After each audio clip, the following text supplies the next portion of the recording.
Welcome to the deep dive. Today, we're really digging into something huge, a phenomenon that isn't just abstract science.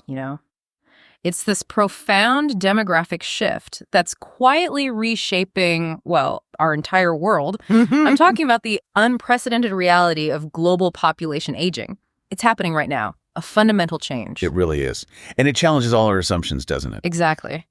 Is a longer life this incredible gift, a real triumph of human ingenuity?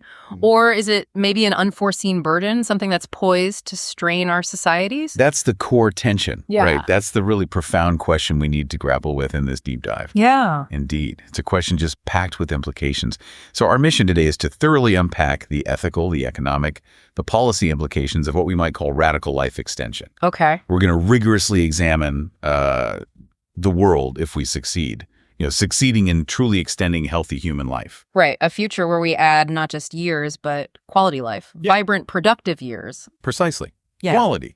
And critically, we need to draw that stark contrast with the world if we don't succeed. That other scenario where lifespan extends, but without a corresponding increase in health. Leading to potentially widespread frailty. Exactly. A future we really want to avoid. Okay, so let's unpack this central concept then, because it feels foundational. Compressed morbidity. Tell us about that. It's like the ultimate ideal for an aging population, isn't it? It really is. Think of it as adding more healthy, high-quality years to life. Okay. Where any period of serious illness or, decline is tightly confined, squeezed into a very short, manageable window right at the very end of life. So imagine living vibrantly, engaged, independent, deep into your 90s, maybe. Right, with significant health issues only really cropping up in your very last year or two. Wow. That has the potential to profoundly transform society, overwhelmingly positive ways, almost revolutionary. Absolutely. It would completely redefine what it means to grow old. And the alternative, the sharp, undesirable contrast to that optimistic future. Well, that's the scenario of simply longer frailty. It's a pretty grim picture, honestly. So lifespan extends, people live to 90, 100? Yes, but without that corresponding proportional increase in health span. So in that future, individuals would be spending a significant chunk, often a debilitating portion, of those extra years grappling with chronic illness, pervasive disability, maybe declining cognitive function. And that's not just bad on an individual level. Oh, not at all. It would place immense, possibly unsustainable strain on our healthcare institutions. It challenges the solvency of pension systems. Right. And it profoundly disrupts family structures, too, because caregiving burdens just escalate without enough support. And here's where it gets really interesting and frankly urgent for people who appreciate foresight planning. This isn't some distant, abstract future problem, is it? Not at all. The imperative is immediate. Our institutions, they need to adapt now. We're talking everything from healthcare regulators like the FDA in the U.S. to the intricate national pension systems that underpin our economic security. Exactly. They need to prepare proactively, not reactively. Right.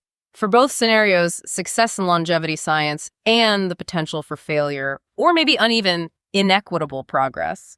Because the demographic shift is already happening. It's already in motion. The future of aging is happening as we speak. Okay. So to help us navigate this, because it's incredibly complex, multifaceted, we've structured this deep dive, a clear roadmap for you, the listener. Exactly. To satisfy that deep intellectual curiosity, we'll begin by confronting that undeniable global trend of population aging, the demographic inevitabilities grounded in solid data. Okay, the hard numbers first. Then we'll pivot. We'll explore the profound potential economic upsides if healthier lives actually boost productivity and growth, that compelling idea of the longevity dividend. Next, we'll grapple with one of the most profound ethically charged questions. Yeah. Who gets to live longer? What are the risks of widening existing inequalities? Right. Which is huge, absolutely crucial. After that, we'll delve into how these longer lives will necessitate, a radical rethinking of labor markets and our whole societal approach to retirement. And then we analyze the intricate challenges, the opportunities for governing and financing these emerging anti-aging therapies. Right. From the nuances of regulatory bodies, the FDA, EMA, to the practicalities faced by insurance payers. How do we actually pay for this? And our scope won't be limited to just a few wealthy nations. No, definitely not. We'll broaden our perspective. Consider how these monumental changes impact high-income countries differently from low- and middle-income countries. what are the implications for global equity? Good. Following that. We'll address the crucial, often overlooked role of responsible communication, discussing how to manage the public narrative, meticulously avoid unscientific hype. Well, diligently maintaining scientific credibility. That's key. It is. And finally, we'll wrap up with something incredibly practical. Immediately actionable. Yes. Concrete, immediate public health steps that can yield significant longevity benefits right now, even without waiting for brand new biotech breakthroughs. Fantastic. And just to reiterate for you listening, this entire discussion is firmly grounded.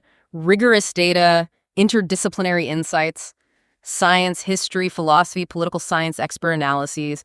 We're aiming to map a realistic, insightful road ahead, really helping you become exceptionally well-informed. That's the goal. A truly deep dive. Yeah. #tag1, the coming age of demographic change. Okay, let's start with the bedrock, the inescapable reality framing this whole conversation. The world's population isn't just aging, it's rapidly graying at an unprecedented pace. That's right. It's not just a fleeting trend.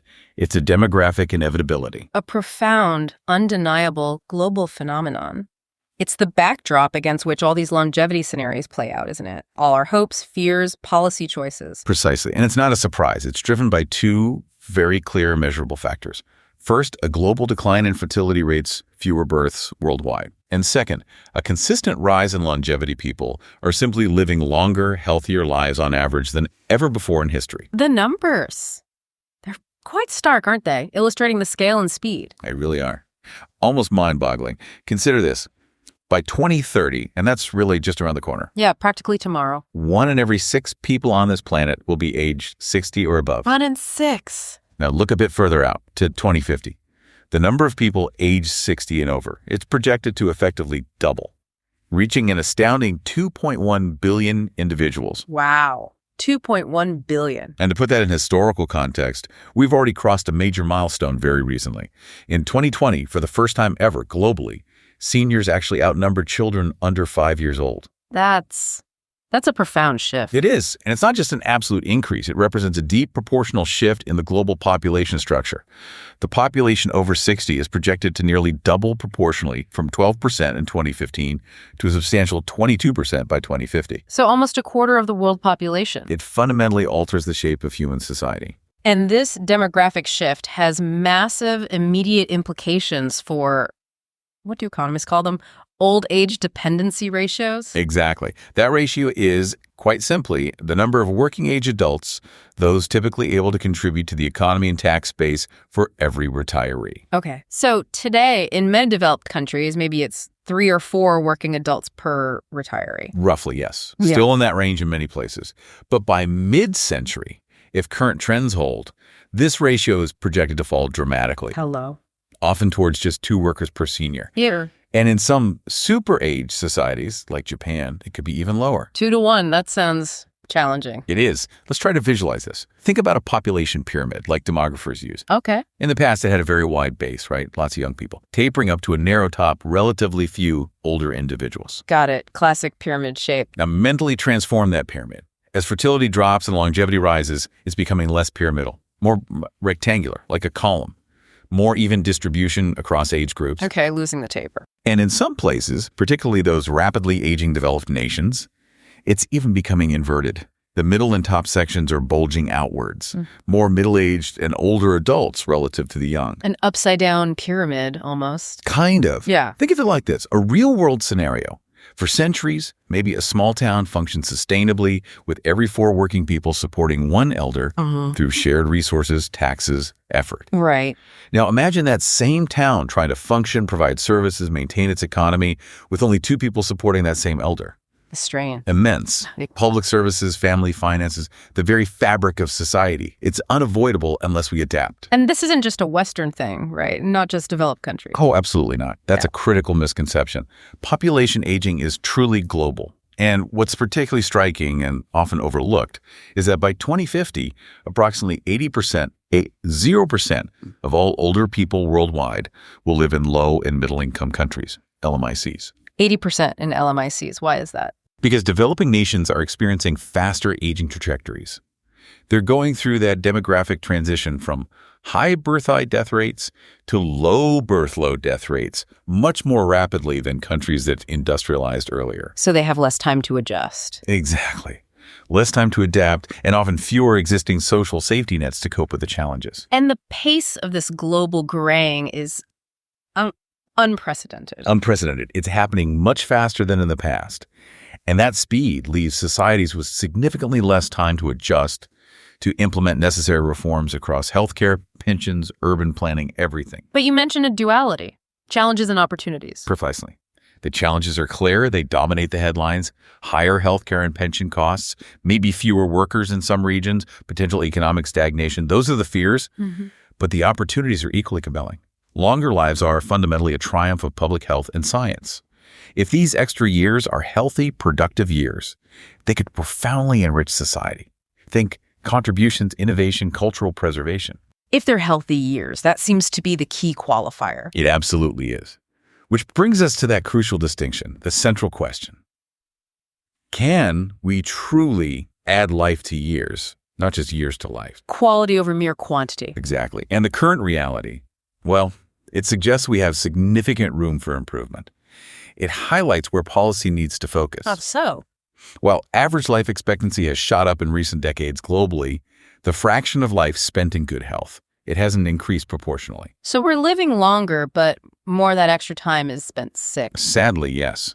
Many of those added years are lived in poor health, often marked by chronic illness and disability. And that trend where lifespan outpaces health span, that's what you called expansion of morbidity. Precisely. And if that continues unchecked, it foreshadows a grim world if we don't succeed. A future where people live longer, but with extended periods of disability, illness. Yes, placing immense, potentially unsustainable strain on families, caregivers, social support systems. So actively avoiding that outcome, achieving compressed morbidity, where good health lasts longer and illness is shorter at the end, that's a central policy goal. Not just a medical ideal, a central urgent policy goal for all nations. Okay, so let's synthesize this initial picture. Population aging. Yeah.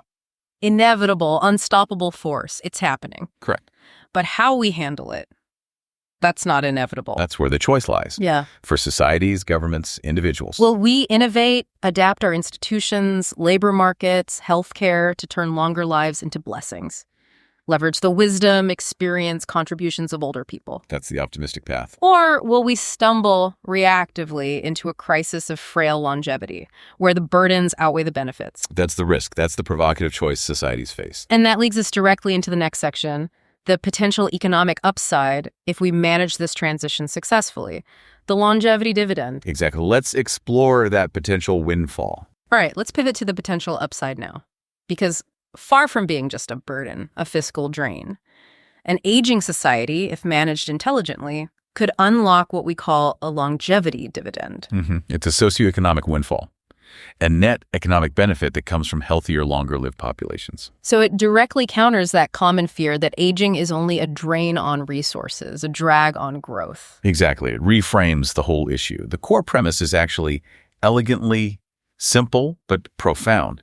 Even a modest extension of healthy human lifespan can yield really significant macroeconomic benefits across multiple sectors. And how does this dividend manifest? What are the channels? Several distinct measurable channels. First, higher overall productivity from an extended engaged workforce. Okay. Second, lower healthcare expenditures because people are healthier for longer, needing less intense, less costly medical intervention later on. Makes sense. And third, a larger, more experienced, continuously engaged pool of workers can keep fueling innovation and economic growth, preserving valuable human capital. So some analysts, like at the IMF, are actually saying aging should be embraced, not feared. Provided societies adapt appropriately, yes. Provided they demonstrate the foresight and agility to update policies and institutions, then yes, embrace it. And it's important to recognize that older people are already contributing economically more than maybe stereotypes suggest. No, absolutely. Far more than conventional wisdom acknowledges. Yep. Consider this data point from an IMF analysis on the EU. Okay. A staggering 90%, 90, of all employment growth in Europe in the past decade actually came from workers over 50. 90%. Wow. Think about that. In many European countries, older workers have effectively become the main driver of GDP growth. And Japan shows a similar pattern. as a kind of bellwether. A very similar instructive pattern. They've successfully integrated older citizens into the workforce for decades. So this highlights a critical point for the future. If we genuinely enable longer, healthy lives, it naturally translates to extended careers. Not just more years worked, but sustained engagement, productivity, innovation. Which means increased consumer spending. Right. And maybe most importantly, that invaluable transfer of knowledge, mentorship, deep institutional memory from senior workers to younger generations, preventing a brain drain. And if life extension interventions genuinely keep people healthier longer, these positive trends could accelerate significantly. Potentially, yes, unlocking even greater economic potential. This really compels societies to radically rethink traditional retirement models. And proactively support lifelong learning, skill development, reskilling. Absolutely. To harness this unprecedented reservoir of human capital in the 60 to 80 plus age bracket. There was a quote you mentioned. Investing in the human and social capital of our later years is the only sustainable solution to the challenges of an aging society. It's not just philosophical, it's a hard economic imperative, transforming aging from a perceived fiscal drain into a powerful economic asset through adaptation and intelligent policy. And these aren't just theories. There's economic modeling putting actual numbers on this dividend. Yes, rigorous studies are starting to quantify it. A landmark study in health affairs estimated that just slowing aging to delay age-related diseases could be worth an astounding $7.1 trillion in economic value over 50 years in the U.S. alone. $7.1 trillion just in the U.S. And globally. McKinsey Global Institute found better health and longevity could add a massive $12 trillion to world GDP by 2040. $12 trillion. That's roughly an 8% boost to the entire world economy. Exactly. These are monumental potential gains, not trivial sums at all. And where do these gains come from specifically? It's not magic. No, they derive from multiple identifiable channels. First, significant reductions in healthcare spending on chronic diseases. Healthier people cost less. Right. Second, more adults remain able to work or care for grandchildren or volunteer instead of being sidelined by illness. And third, the rise of this dynamic longevity economy. New jobs, products, services catering to older, healthier, often wealthier adults. And that longevity economy is already a force. It is. In the U.S., consumers over 50 already drive a large share of spending.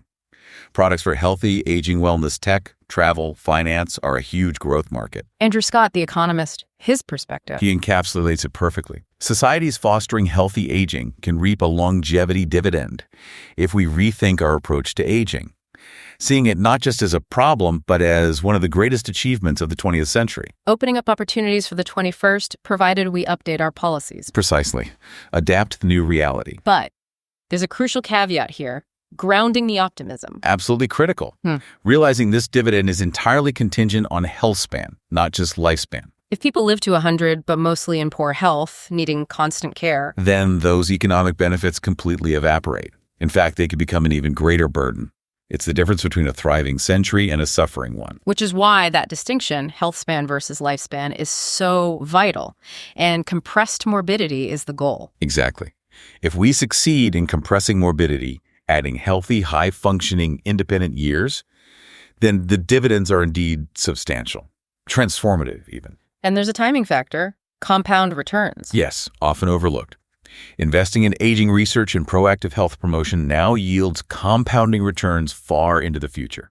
Benefits accumulate over decades. So delaying aging-related diseases forestalls that costly explosion of late-life care needs. Precisely. It's like adding life to years, which in the 21st century is arguably as crucial economically as adding years to life was in the 20th through public health breakthroughs. So the optimistic world if we succeed scenario. Yeah.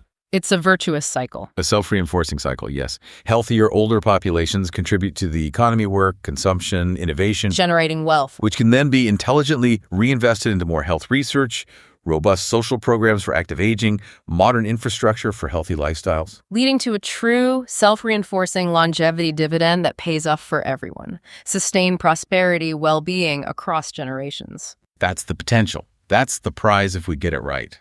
Okay, now we arrive at maybe one of the most profound, ethically charged questions in this whole discussion. It's a big one.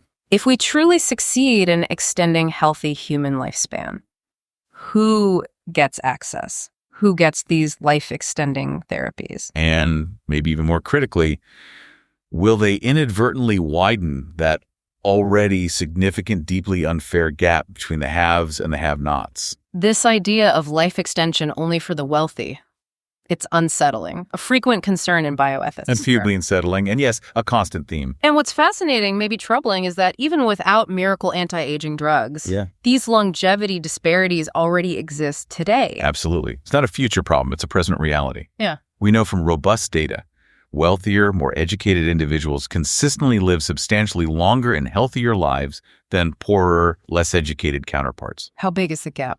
In the U.S., comprehensive studies find a life expectancy gap of well over 10 years between the richest and poorest segments. 10 years? That's huge already. It is. And the critical warning is that this existing inequity could be catastrophically magnified if new cutting-edge tech complex gene therapies, novel senolytics, personalized anti-aging treatments hit the market with prohibitively high price tags. Or if they're developed without equitable access built in from the start. Exactly. Let's use a hypothetical scenario to illustrate these two potential paths.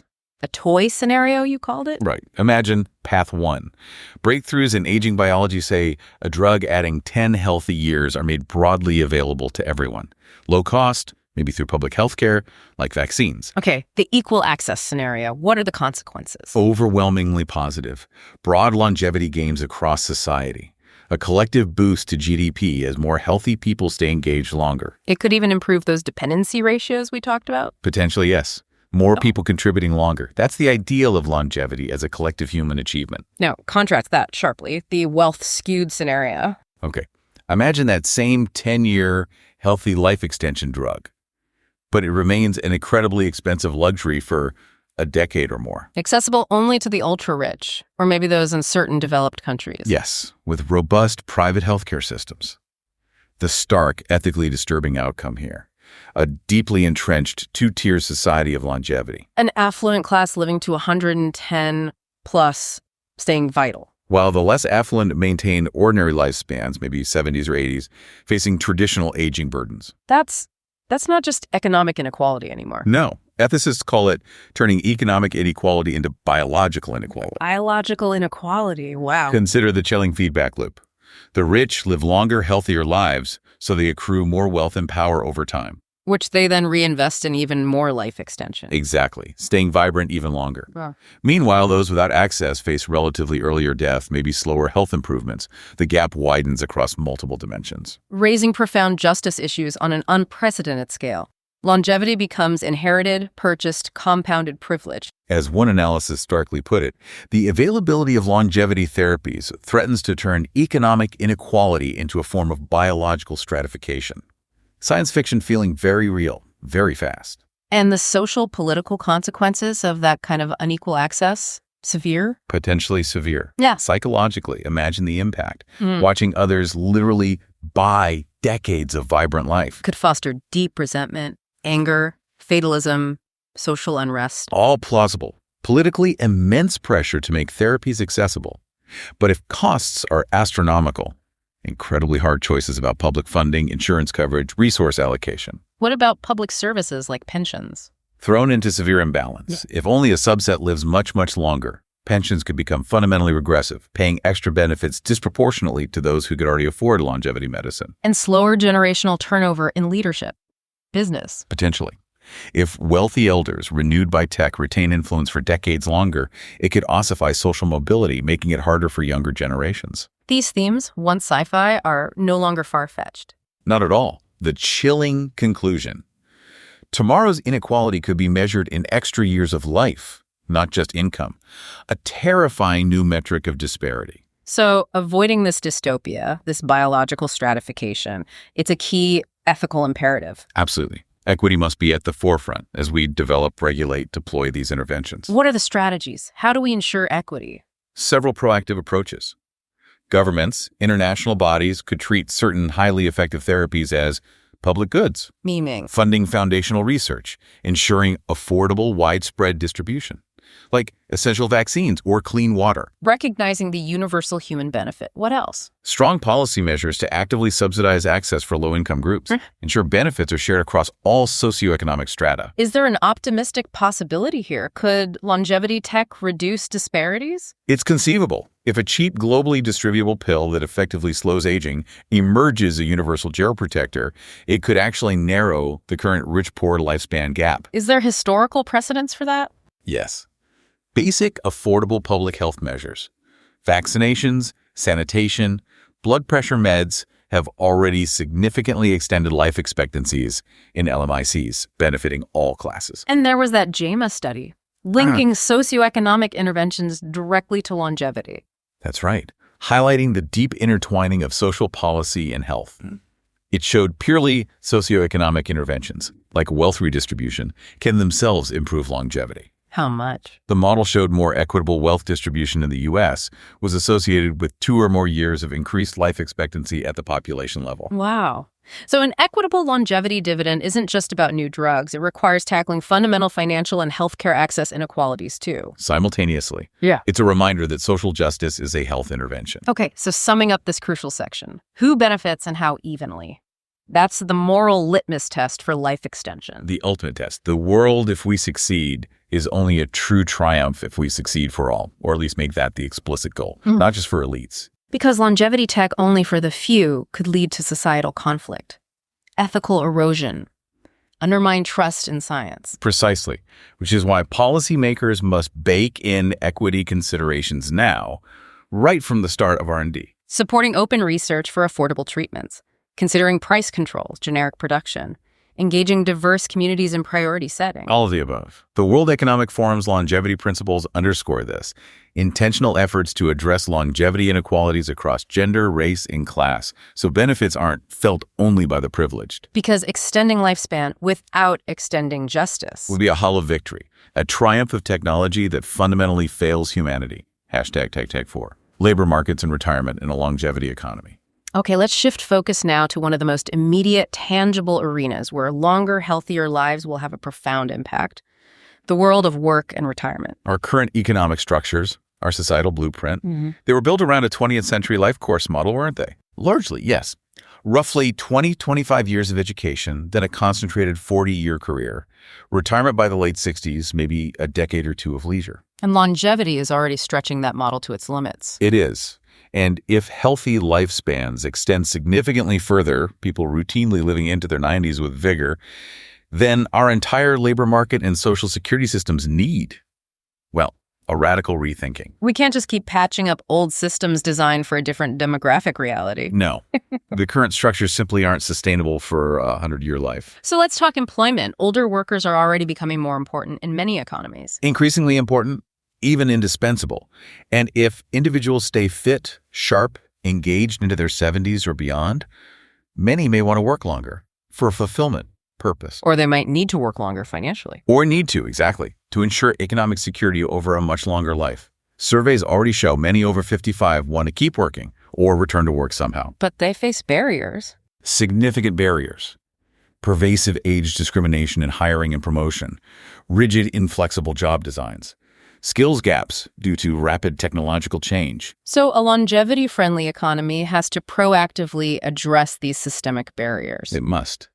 We need to evolve jobs, workplaces, our entire education system to embrace a truly multi-generational workforce. What kind of concrete policies? Things like publicly funded midlife retraining programs, strong, enforced anti-ageism policies, widespread adoption of flexible or part-time roles, allowing gradual scaling down, not abrupt retirement. Even ergonomic workplace redesigns. Yes, accommodating older bodies for comfort and productivity.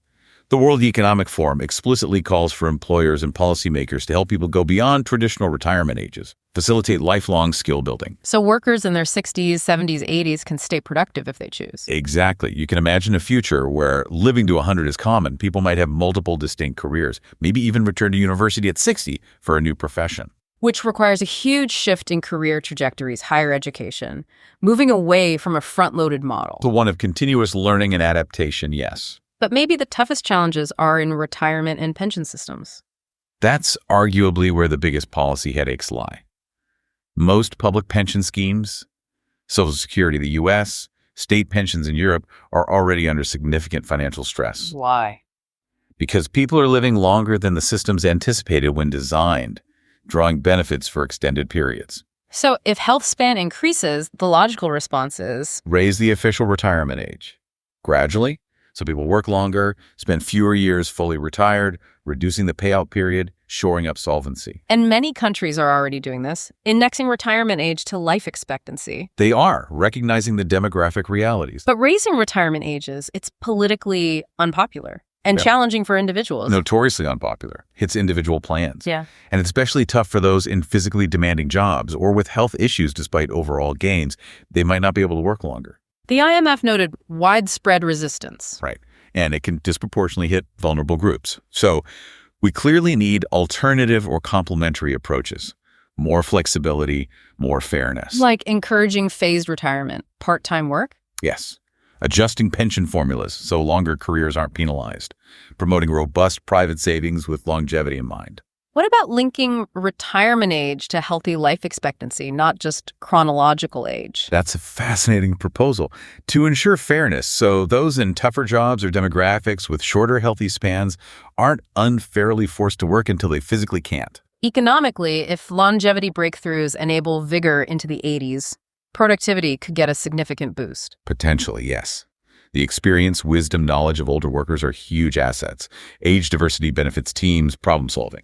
But the flip side, if health span doesn't keep pace, Then the opposite happens. More older individuals unable to work, living on pensions, requiring care, a heavy dependency burden on a smaller working population. so aligning health span with lifespan increases is absolutely crucial for labor markets. Crucial. And it's why preventive health for the middle-aged workforce yields such immense economic benefits, preventing those early exits due to illness. This also prompts thinking about the very nature of work in a longer life, more flexibility. Exactly. Maybe encouraging multiple sabbaticals or break periods across a lifetime, not just one continuous 40-year slog, then full stop. So a 60-year working lifetime could allow breaks for reskilling, family, travel, and still contribute greatly. A much more flexible interplay between work, education, leisure over the decades. Policies can facilitate this cultural shift. Like midlife career counseling, senior entrepreneurship programs, tax incentives for hiring older workers. All could help. We already see examples. Seniors returning to new careers as tech mentors, consultants, starting small businesses in their 70s, 80s. It's adaptable. And implications for human capital development. It extends to the young, too. Profoundly. If each person lives significantly longer, investing heavily in early life education, health, foundational skills, yields returns over a much, much longer horizon. Makes huge economic sense. And intergenerational dynamics. 4 generations working together, 20s to 80s. Entirely possible. That diversity can spark huge innovation if managed well, but it definitely requires cultural adaptation in workplaces to avoid friction, promote respect, maximize collaboration. Okay, summing up this section.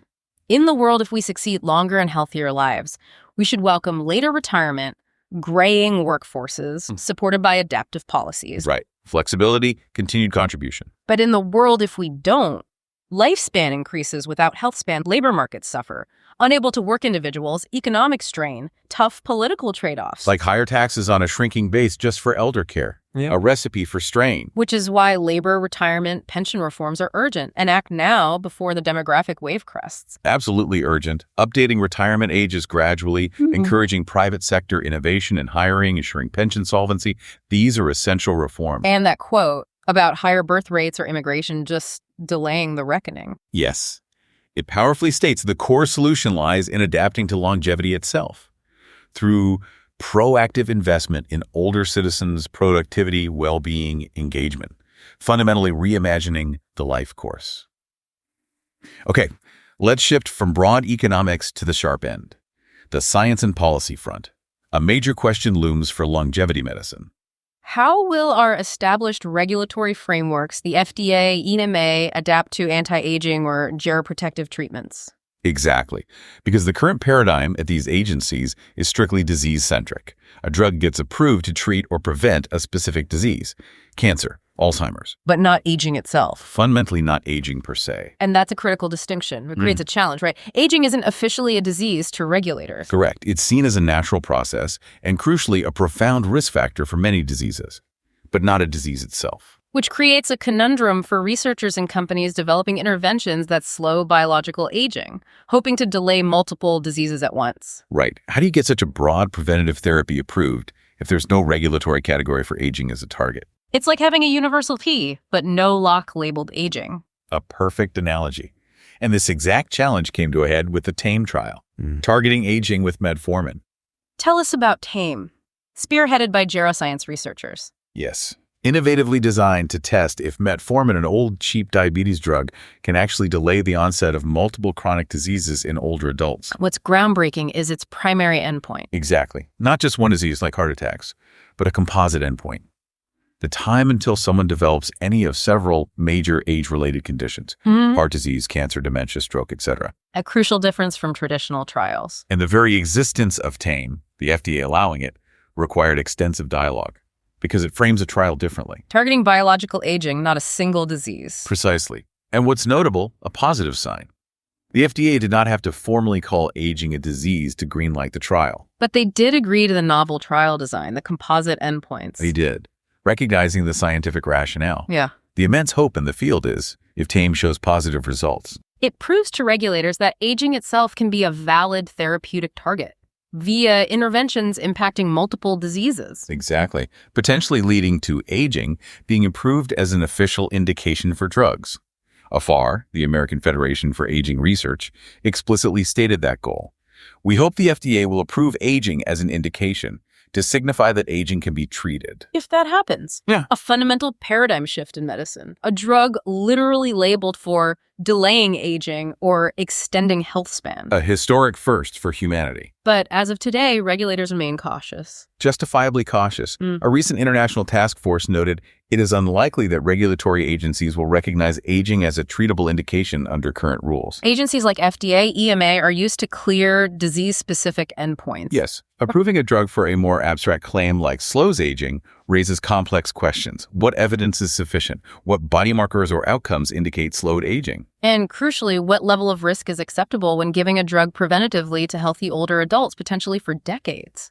Exactly. They'll demand very strong, long-term evidence of benefit and safety because you're treating healthy people, similar to cholesterol drugs or vaccines. Requiring large, expensive, time-consuming trials showing delayed disease onset or reduced mortality over years. Almost certainly. Extensive, multi-year trials demonstrating clear benefits across multiple systems or reduced all-cause mortality. This regulatory challenge highlights the need for adaptations. Beyond TAME's composite endpoint, what about aging biomarkers as surrogate endpoints? That's discussed. But importantly, current surrogate biomarkers, epigenetic clocks, proteomic signatures, measures of biological age are not yet validated enough for direct regulatory approvals as primary endpoints. Regulators still want actual clinical outcomes, hard endpoints. Yes. Verifiable reduction in disease incidence, improved function, extended disease-free life. That's the gold standard. And aging therapeutics blur the lines between prevention and treatment, challenging healthcare norms. They do.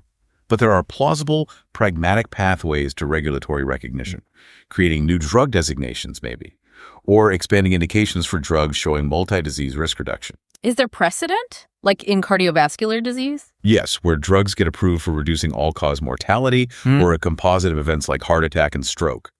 It's plausible a drug showing, say, a 30% reduction in any of several major age-related diseases could get broad approval, even without explicitly being called anti-aging. A Nature Communications article suggested regulators will be challenged, might need to revise approval pathways, expand endpoints, support trial designs for geroprotectors. Yes, recognizing their unique action.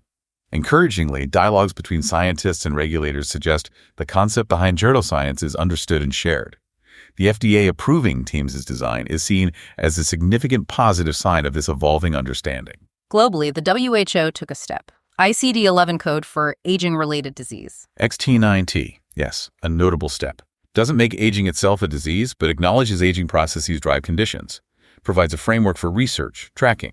And some countries, like Singapore, have contemplated recognizing biological aging as a medical condition for research regulation. Purportedly, yes, though formal changes are nascent, complex. Ethically, policy-wise, it's a tightrope walk. Encourage innovation without stifling it while maintaining rigorous standards. Absolutely, especially for preventative use in millions of healthy people.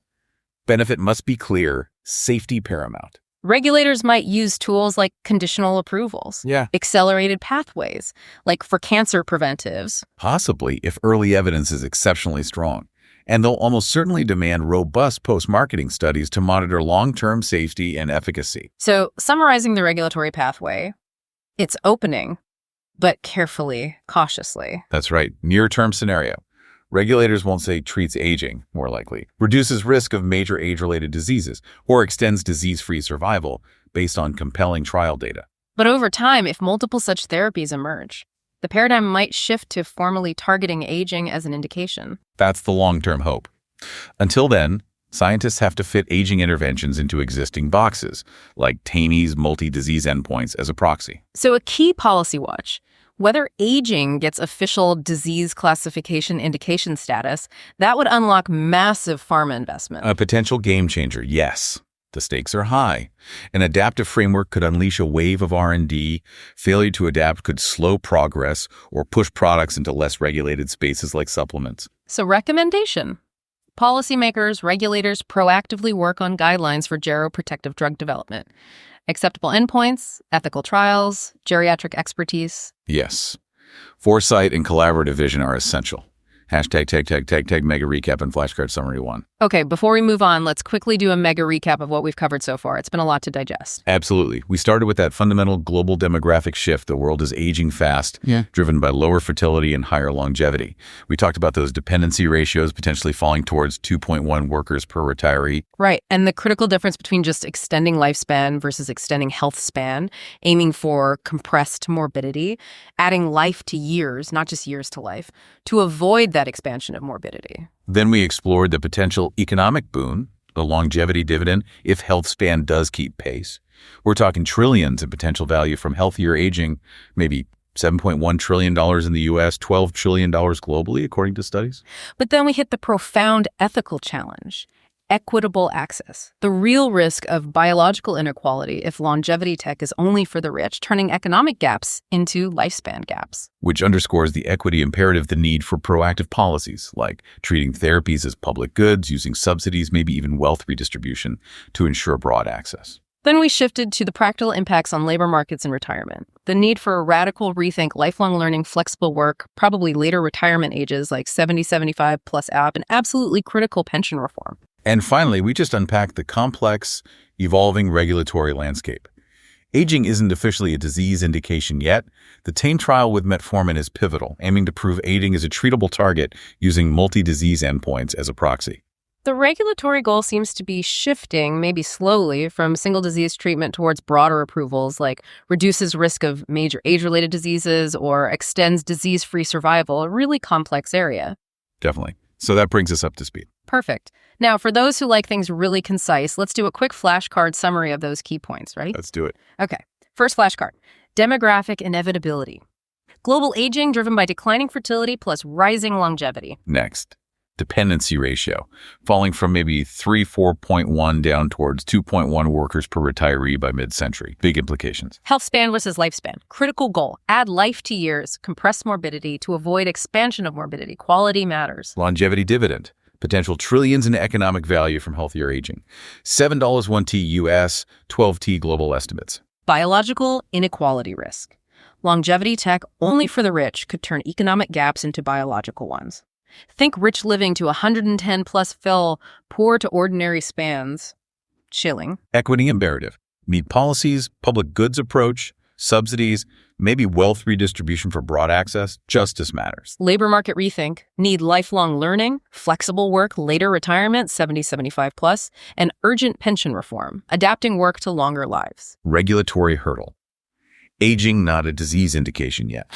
TANE trial, metformin, aims to prove aging is treatable via multi-disease endpoints. Regulatory goal. Potential shift from single disease focus to broader labels like reduces risk of major age-related diseases or extends disease-free survival. The framework is evolving. Okay, that covers the first half pretty well. Ready to tackle the next set of issues. Absolutely. Let's move on to the crucial need for guardrails. #6, guardrails against over-medicalization. All right, so as we pursue these exciting advancements holding so much promise, we absolutely must be mindful of a critical ethical point, not medicalizing aging in harmful ways. Right. Aging is, at its core, a universal natural biological process. There's a very fine yet crucial line. Between beneficial interventions to improve health and function, And inadvertently turning every older person into a patient in a relentless, maybe even unhealthy pursuit of just longer life at any cost. that's over-medicalization. Defining a normal process like aging as a disease and intervening without true benefit. Precisely. So a core ethical guardrail is essential here, one that science and policy must adhere to. Which is?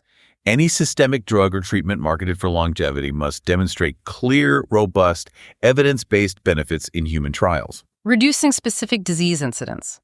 Improving functional health, not just changing biomarkers. Exactly. Biomarkers alone aren't enough for widespread use. In short, no anti-aging pill should be widely used absent proven event-level benefit or strong replicated risk reduction outside of rigorous trials. Why this level of caution? History offers sobering reasons. It does. The anti-aging field has a long, regrettable history of hype and snake oil.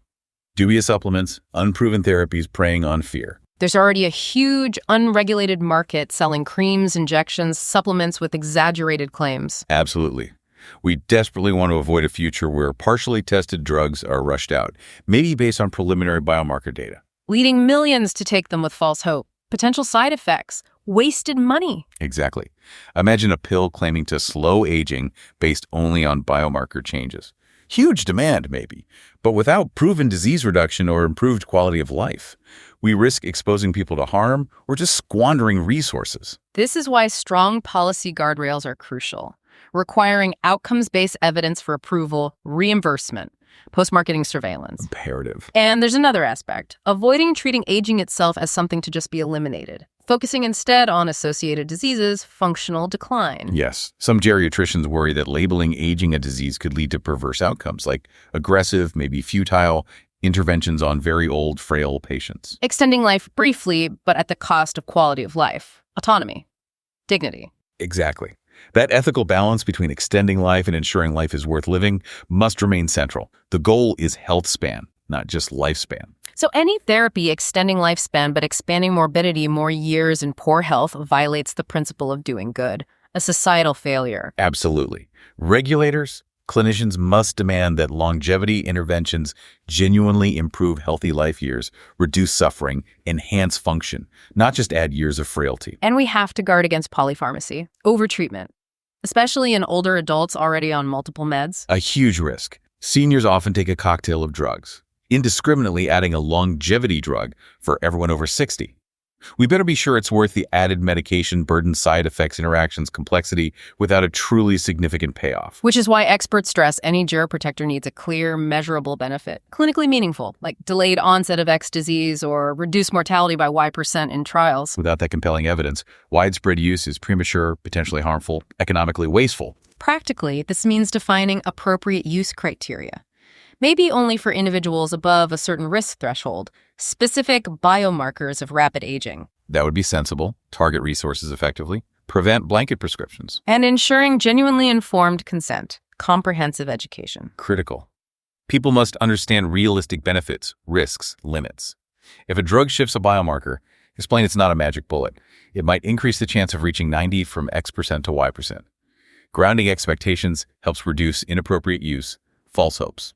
Ethicists also raise justice in resource allocation, not spending huge resources on marginally effective longevity treatments at the expense of proven health interventions. A crucial dilemma.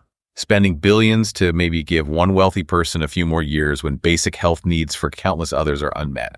Ethically questionable, a misallocation. Health systems will need rigorous cost-effectiveness analyses, QALY calculations, ensuring value for cost. Undoubtedly. If something is extremely expensive, mildly effective, maybe better to invest in widespread vaccinations, primary care access, blood pressure control, things known to save countless lives now. So the guardrail approach boils down to two principles, evidence and prudence. Exactly.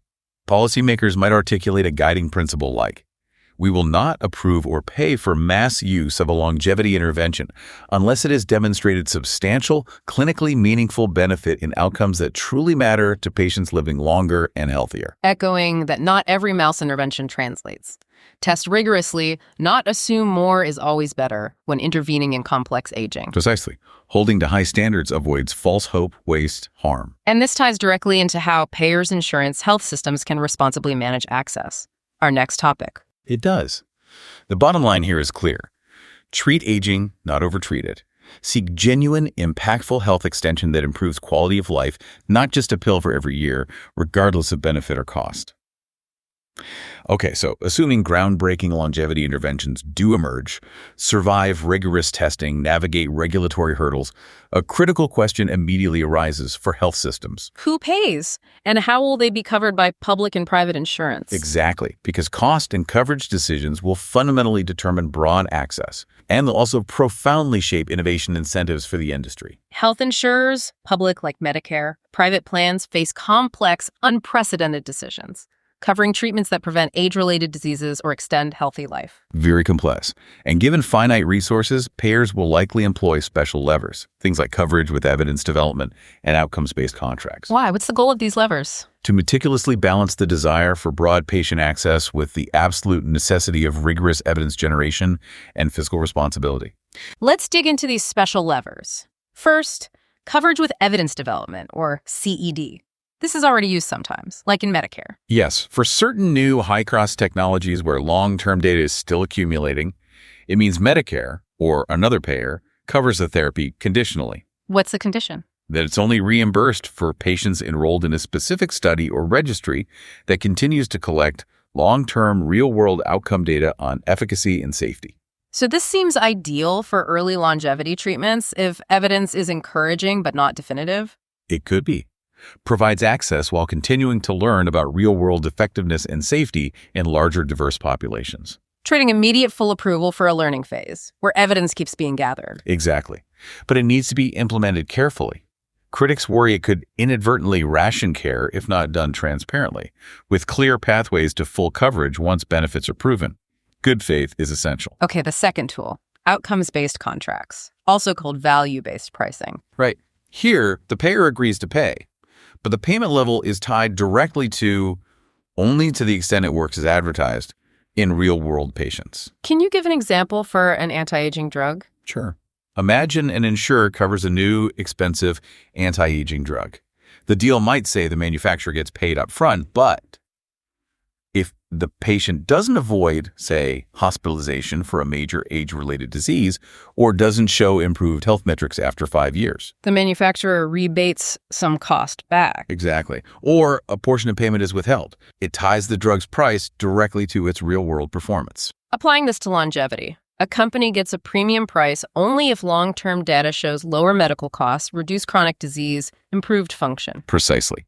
It fundamentally pushes manufacturers to ensure their product truly delivers the long-term health benefits claimed, aligning profit incentives with genuine health span extension and societal value. And these have been piloted for other expensive drugs, gene therapies, oncology drugs. They have. It's not just theoretical. Beyond these contracts, payers will also use traditional levers. Prior authorization, targeting therapies. Likely.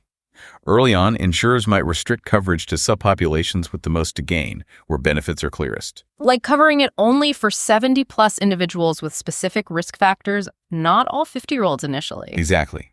This controlled rollout helps manage initial costs, allows focused data collection, ensures a drug isn't given broadly if it only helps a select few. What about the monumental challenge of pricing these therapies? Huge dilemma. If a drug truly prevents multiple expensive diseases over decades, it's incredibly valuable. But if priced too high, it busts budgets, making it inaccessible even if effective. Equity issues again. So traditional cost-effectiveness analyses like QALY calculations will be applied. Undoubtedly. But the challenge for longevity drugs is their benefits accrue over a very long horizon. Delaying cancer by 10 years might not show cost savings in a typical 1-2 year insurance window. Meaning payers need longer-term thinking or new financing models. Yes. Maybe annuity payments, paying in installments as benefits accrue, not all up front. Or maybe government fronts costs if an intervention saves Medicare money long-term. Possible, or even more innovative. Social impact bonds, longevity bonds, private investors fund it, get paid back from future healthcare savings if it works. Shifting risk and reward. So, summarizing the financing picture, payers won't give an automatic blank check. Definitely not. They'll demand robust, real-world evidence. They'll seek to share financial risk with manufacturers. Strategies like CED allow access while gathering data. Outcomes-based deals ensure payment is tied to value. Yes, Both encourage proof of real-world benefit, align incentives, address uncertainty, because we won't know the true long-term effects until used widely over time. So smart coverage avoids two extremes, blocking innovation and opening floodgates to unproven, costly longevity pills. Exactly. Avoids a hype-fueled fiasco. Key action for policymakers. Proactively update reimbursement frameworks ahead of time. Medicare defining pathways for geroprotectors. Crucial. Private insurers could pilot value-based designs, too. Maybe low-no-cost sharing for preventive drugs. Recouping via shared savings if outcomes improve. All requiring cooperation between providers, payers, developers, moving beyond adversarial relationships. Yes, the core proactive stance. Yeah. Intelligently finance health, not just treat disease. If done right, it accelerates adoption of effective therapies, filters out ineffective ones, ensuring a sustainable, equitable future. ## micro recap point 5. Okay, another quick pause for micro recap. We just covered the crucial financial side. Right. We look at the payer's dilemma, how to finance potentially revolutionary but likely expensive longevity therapies. And the need for proactive strategies, because just letting the market run wild could be disastrous for budgets and equity. Exactly. We discussed two key tools payers might use. Coverage with evidence development, CED. Which allows conditional access while more real-world data is collected. A learning phase, basically. And outcomes-based contracts or value-based pricing, where payment is directly tied to whether the drug actually delivers the promised health benefits in patients. Paying for value, not just pills. We also touched on the pricing challenges. Given the long-term nature of benefits and the need for innovative financing, maybe annuities, government support, or longevity bonds.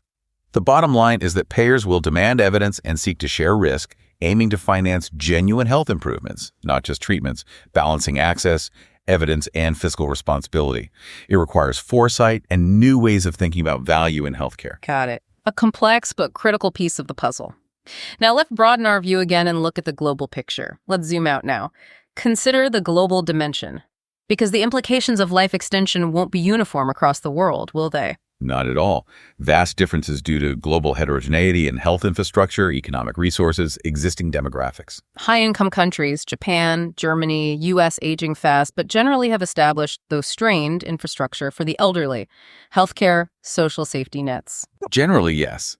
But the picture is quite different, maybe far more pressing, in low and middle-income countries. LMICs. Because, as we noted earlier, by 2050, 80% of all seniors globally will be in LMICs. An astonishing figure, yes. And these nations typically have far fewer healthcare resources per capita, less robust social security, and they're simultaneously battling other pressing health priorities, infectious diseases, maternal-child health. The challenge is multi-layered. This raises serious questions about feasibility, priority setting in LMICs regarding advanced longevity therapies. It does. A cutting-edge therapy costing a fortune, needing high-tech delivery or monitoring, might simply be out of reach for poorer nations, at least initially. Leading to concerns of an uneven longevity revolution. Rich nations get extra decades, poorer ones struggle with already lower life expectancy. Exactly. Remember those existing gaps. 80+ in many rich countries versus still in the 60s in some low-income nations. And this highlights a crucial point for current global health priorities. Yes. Right now, basic public health improvements, clean water, sanitation, vaccinations, primary care, essential medicines, are far more effective and cost-efficient for narrowing that gap in LMICs than any fancy, futuristic anti-aging drug. Foundational measures yield immense returns today. The WHO's Decade of Healthy Aging emphasizes equity, basic health services for older people worldwide. Precisely.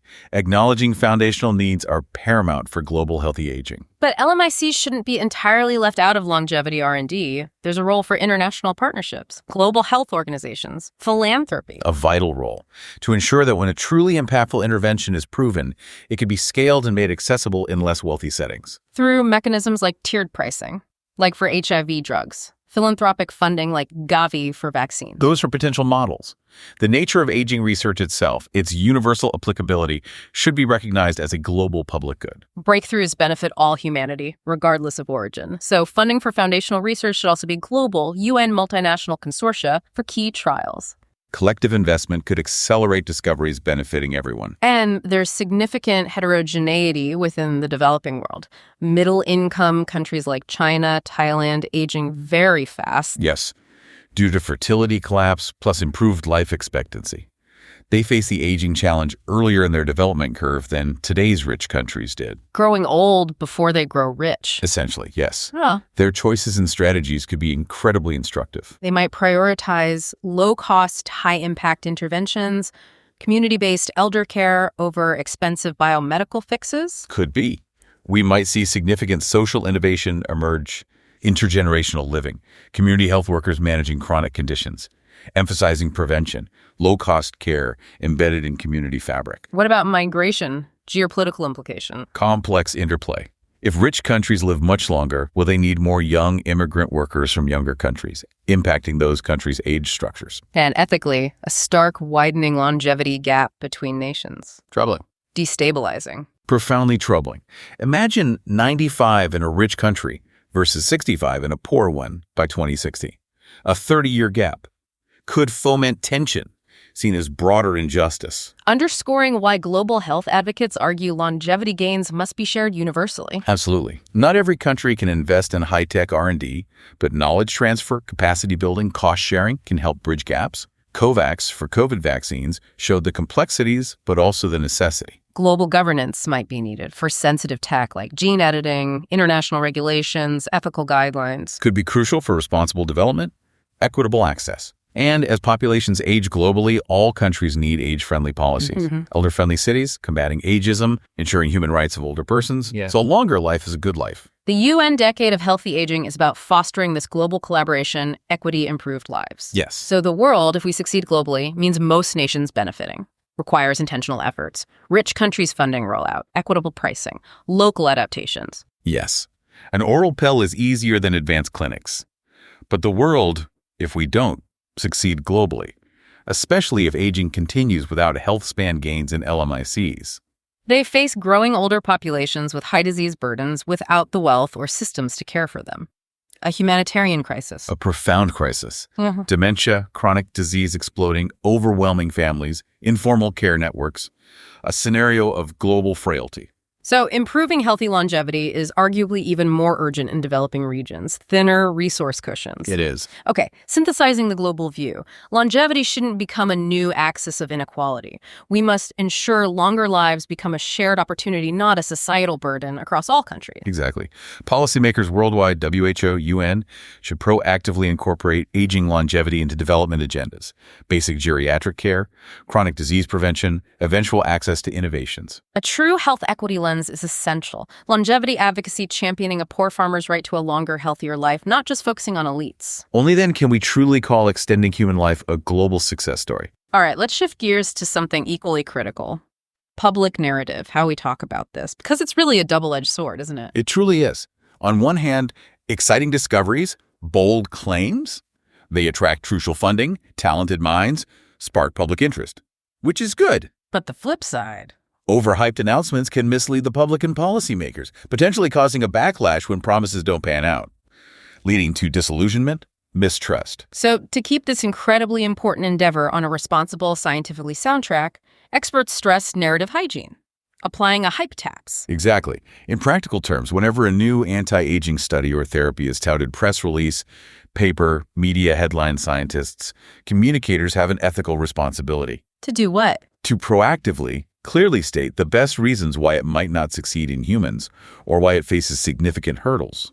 Temper optimism with realistic evidence-based caution. So proactively addressing potential failure modes inoculates the public against disappointment, maintains long-term credibility. Precisely. It's crucial for the field's health. And why is this hype management so particularly crucial in aging research? More than other fields, maybe? Well, unfortunately, the field has this long, regrettable history of boom and bust cycles, driven by exaggerated enthusiasm, premature claims. Like resveratrol, found in red wine, got huge attention. Enormous attention. Yeah. Extending life in yeast, mice, hailed as a potential longevity elixir. But in reality, Widespread supplements didn't translate into meaningful human lifespan extension or health benefits in robust trials. A classic example. as one science writer put it, a flashy lab finding generates much more interest than it deserves relative to human impact, and neither ultimately affects human lifespan significantly. Right. The public hears the initial hype. Red wine chemical extends life, but rarely the fizzle, the nuances, the failed human trials. which erodes trust over time. And we've seen recent excitement around young blood transfusions, senolytics, NAD boosters, often outpacing the actual clinical evidence. Often, yes. A leading researcher noted, while we can slow aging in lab animals now, human translation is proving incredibly slow and difficult. So, emphasize the incremental nature of progress. We aren't adding decades soon. Living to 150, 200 is still sci-fi. As of now, yes. Setting realistic, evidence-based expectations is paramount for building sustained trust.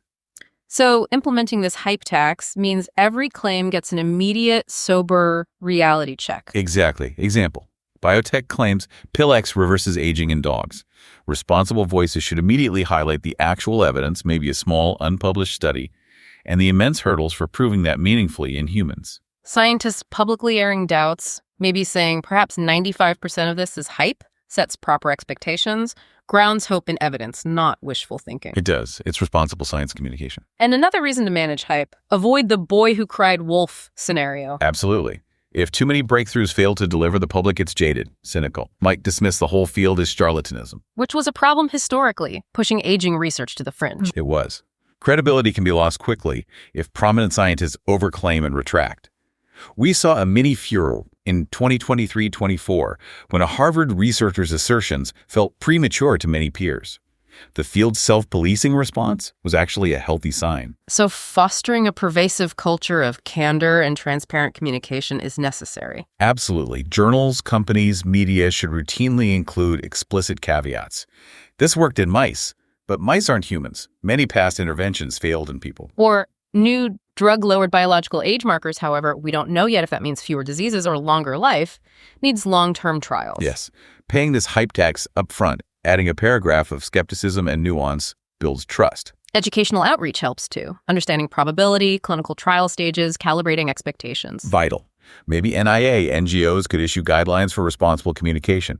Even the shift from anti-aging to healthy aging or geroscience in scientific circles helps avoid snake oil connotations. Yeah. Focuses on healthspan. And practically, journalists, scientists should actively highlight failure modes, ask what could go wrong. Yes.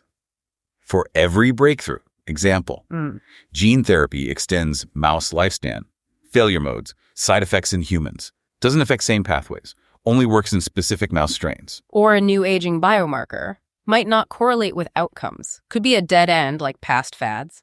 Critical thinking is key. Exactly. So normalizing this tempered, evidence-based messaging, this hype vaccination, protects the field, strengthens its foundations. It does. Keeps the public excited but realistic, patient. Policymakers less likely to swing from overfunding to disappointment. Investors take a long-term view, not chase silver bullets, fostering sustainable R&D. Hopefully. And finally, remember that expert quote. The best ways to extend healthy life now are still the boring ones. Diet, exercise, sleep.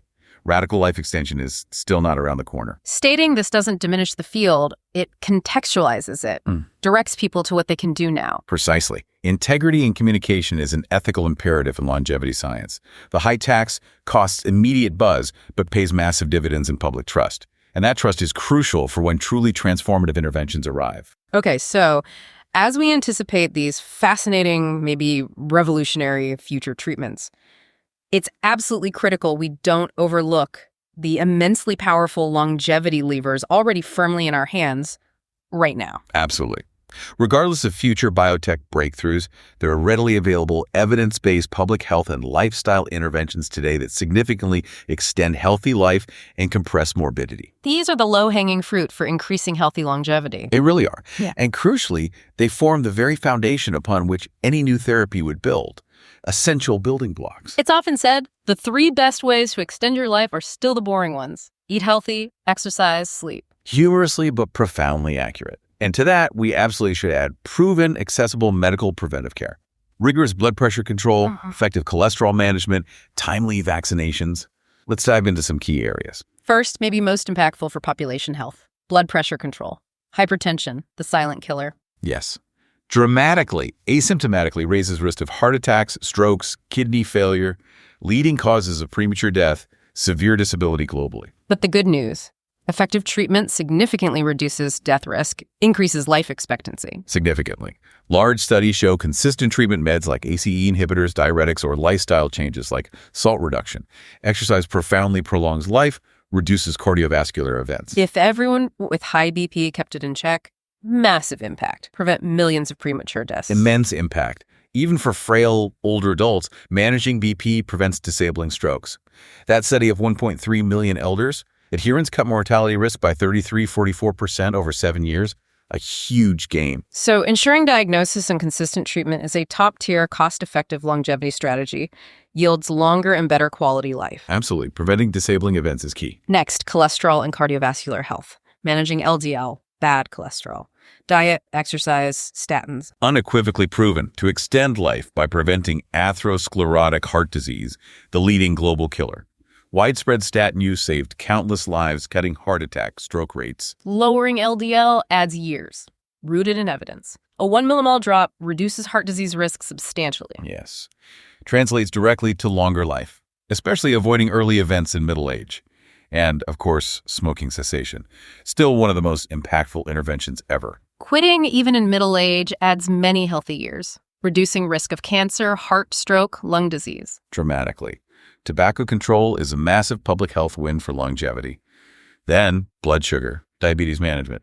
Type 2 diabetes is rampant, brings complications, shortening life, diminishing health span. Heart disease, stroke, kidney disease, blindness, amputations. Right.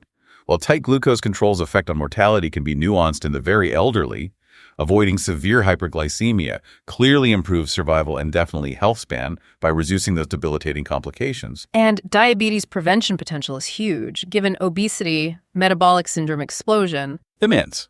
Through diet, exercise, maybe meds for high-risk groups, and emerging drugs like GLP-1 agonists, semaglutide, Ozempic, Wegovy show promise. Not just weight loss, but reducing cardiovascular events, improving kidney outcomes, potential mainstream tools for obesity pre-diabetes. They could be. Tackling obesity is key for preventing earlier mortality and chronic disease. What about vaccinations for older adults? Infectious disease is still a big killer in the elderly, weakening immune systems. Significant, often underestimated. Seasonal flu and pneumococcal pneumonia vaccines are proven to cut mortality by reducing deadly pneumonias, systemic infections. Flu vaccine reduces flu death, even heart attack risk. Pneumococcal prevents common lethal pneumonia. Yes, yet uptake isn't universal globally. Improving coverage could save tens, hundreds of thousands of lives annually. Also, herpes zoster, shingles vaccine, prevents painful condition, diminishing quality of life. COVID vaccine's critical. Absolutely. Keeping the immune system strong extends life, improves health. Future vaccines might target immune decline, but existing ones are high-impact wins now. Here's one that might surprise people. Oral health, periodontal care. Seems mundane. Gum disease. How does that impact longevity? Chronic gum disease causes systemic inflammation throughout the body, linked to higher risks of heart disease, stroke, diabetes, even overall mortality. The floss or die phrase, rooted in truth. Studies found higher mortality in men with serious gum disease. Yes. A later study confirmed death arrives earlier for those with periodontal disease. Yeah. Likely due to persistent inflammation over years. A double dose of death. Gum disease causes inflammation and leads to tooth loss, which itself links to higher mortality, impacts nutrition. Exactly, but the good news. Largely preventable, treatable with good hygiene, brushing, flossing, and regular dental care. So improving access to cleanings, encouraging flossing could reduce chronic inflammation, modestly extend life expectancy, improve quality of life. Yes. Nutrition, speech, social well-being all benefit. Dental care is often overlooked, underfunded in public health. Tackling that disparity is smart, cost-effective. As Dr. Heaton said, basically nothing good comes from having bad teeth and gums. It's floss or die. Next, the cornerstone, healthy diet and weight management. Almost universally accepted. Absolutely fundamental. Populations with high life expectancy, Mediterranean, Okinawan diets emphasize vegetables, fruits, whole grains, lean proteins, healthy fats, moderate calories. Strong evidence for Mediterranean diet reducing mortality, especially cardiovascular. Overwhelming evidence. And maintaining healthy weight, avoiding obesity, prevents a host of chronic diseases. Even modest weight loss improves BP, glucose, cholesterol. Calories count. Animal studies on restriction. In humans, avoiding overeating, maybe intermittent fasting helps metabolic health. Yes, consensus. Limit processed foods, sugars, excess sodium.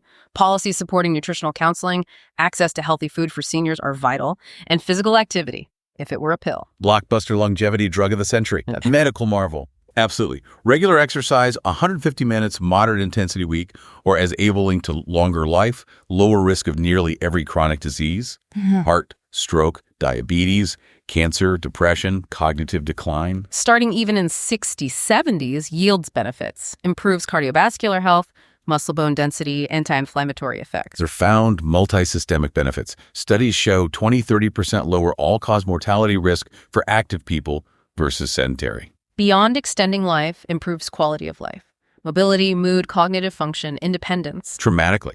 Public health measures, community walking groups, age-friendly gyms, prescriptions for pito-kataichi are valuable, cost-effective. What about sleep? Often overlooked, but critical. Increasingly recognized as vital. Adequate, high-quality sleep, 78 hours for most adults. Chronic sleep deprivation, untreated disorders like sleep apnea contribute to hypertension, heart problems, cognitive issues, diabetes risk. Significantly. Conversely, good sleep links to better metabolic health, immune function, maybe longevity, though nonlinear. Too much can indicate illness. Actionable steps, sleep hygiene, apnea screening, common, treatable, timing meds lifestyle for rest. All important. As the expert joked, don't want to live to 150 exhausted. Better sleep well and enjoy the years we get. And briefly, other preventive care. Rigorous risk factor control. Tobacco cessation, never too late to quit, yields huge benefits. Moderating alcohol. Right. Also staying mentally and socially active, strong relationships, cognitive stimulation, reduced dementia, depression risk, linked to longer, healthier lives. Even minor things. Seat belts, fall-proofing homes, hearing aids for social engagement, reduce mortality, morbidity risk. All contribute, small but tangible ways. The beauty of all these measures, BP, cholesterol, diabetes control, vaccines, oral health, diet, exercise, sleep, they're available right now and cost-effective. Almost universally, yes. No. Often far more so than future high-tech options. They don't require breakthroughs. They require political will, public investment, individual agency. Funding community health programs, ensuring annual primary care, subsidizing healthy food, meds, public awareness campaigns. Yes. The return on investment is incredibly high. Trillions in potential GDP gains by reducing chronic disease burden through prevention. And these actions help regardless of whether miracle longevity drugs arrive. If drugs come, healthy people benefit more. If not, healthy life is maximized anyway. Exactly.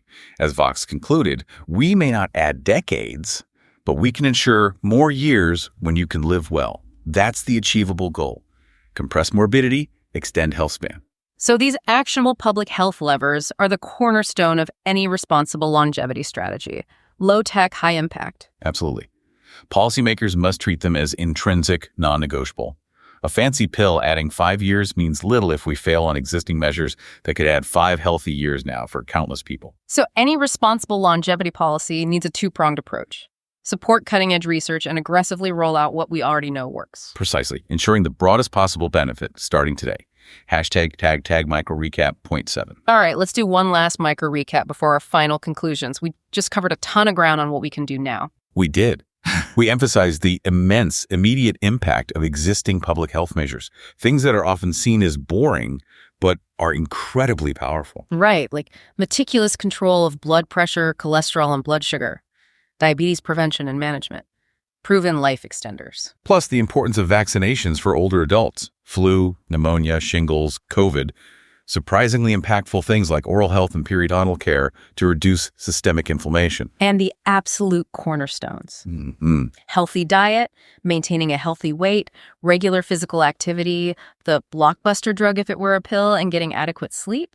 We stress that these measures are available now, highly cost-effective, and form the essential foundation for healthy aging. The key message was prioritizing these proven, often low-tech but high-impact interventions is critical. It requires political will and investment, but the payoff in terms of longer, healthier lives and reduced healthcare costs is enormous. Any future strategy must build on this foundation. Exactly. It's about maximizing health span with the tools we already possess. Okay, perfectly summarized.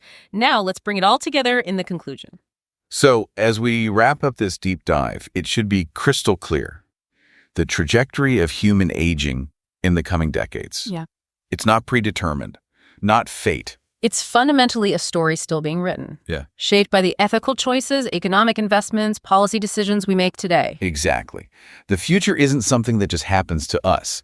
It's something we actively, consciously create through our actions and our inactions. So to bring this into sharp focus, let's paint those two contrasting futures again. based on everything we've discussed. Let's do it. First, the world if we succeed.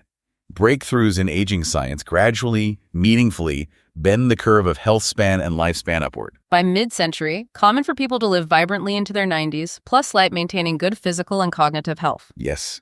Debilitating diseases, heart disease, dementia, many cancers occur much later, less frequently. Prevention and therapies take hold. We truly achieve compressed morbidity. And most healthy into early 90s, brief illness at the very end. Right. Society reaps that enormous longevity dividend. Older individuals remain engaged, work, volunteering, mentorship. A dynamic, multi-generational economy thrives. Economic growth gets a sustained lift. Healthcare costs manageable because people are healthier longer. Pension systems solvent with thoughtful reforms, later retirement, flexibility. Correct. The narrative around aging shifts fundamentally, from burden to opportunity. Cities, communities, institutions redesigned to harness potential. Ethically, gains are broadly shared. Public programs subsidize access, knowledge transferred globally. Yes. Extended longevity becomes a shared human achievement. Humanity's greatest, perhaps. Families enjoy more quality years. Individuals get more chances to reinvent themselves. Fear of outliving health recedes. These extra years are full of life, adding life to years. But this world required proactive changes. Sustained investment, smart regulation, updated social systems, the payoff. Immense.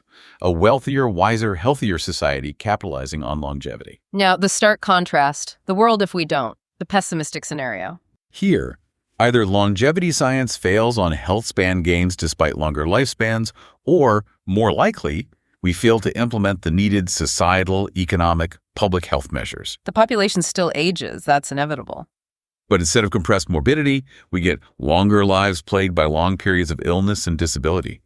A burdensome expansion of morbidity. People live to 80s, 90s, but spend the last 10, 20 years with multiple chronic diseases, cognitive decline, frailty, pain, dependence. Healthcare systems buckle. Overflowing facilities, skyrocketing costs consuming GDP. Yes. Younger workers struggle under crushing tax burdens to support large, unhealthy retired cohorts. Dire dependency ratios, 2.1 or less. Severe intergenerational tensions. Pension systems face insolvency, benefit cuts, elderly poverty. The economy sees a longevity penalty, not dividend. Growth slows due to care burdens, shrinking labor forces. All consequences. Ethically, socially, immense suffering. Families burdened by long-term care. Inequality worsens if only the rich afford quality care or enhancements. Public frustration. Cynicism if hype fails. Erosion of trust in science. Ageism increases as elderly seen as burden. All negative outcomes. Globally, devastating for poorer countries aging before building robust systems. A humanitarian crisis of ailing seniors without infrastructure. This profound contrast underscores a fundamental truth. Success isn't just scientific luck, it's policy and values. Absolutely.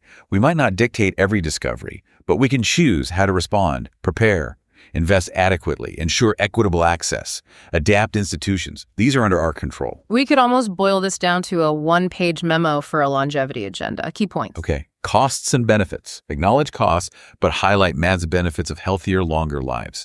Trillions in gains, quality of life. Emphasize prevention as cost saving. Risks. Identify widening inequality, ethical pitfalls, overhyping, unsustainable systems if reforms delayed. Be clear-eyed. Governance and regulation.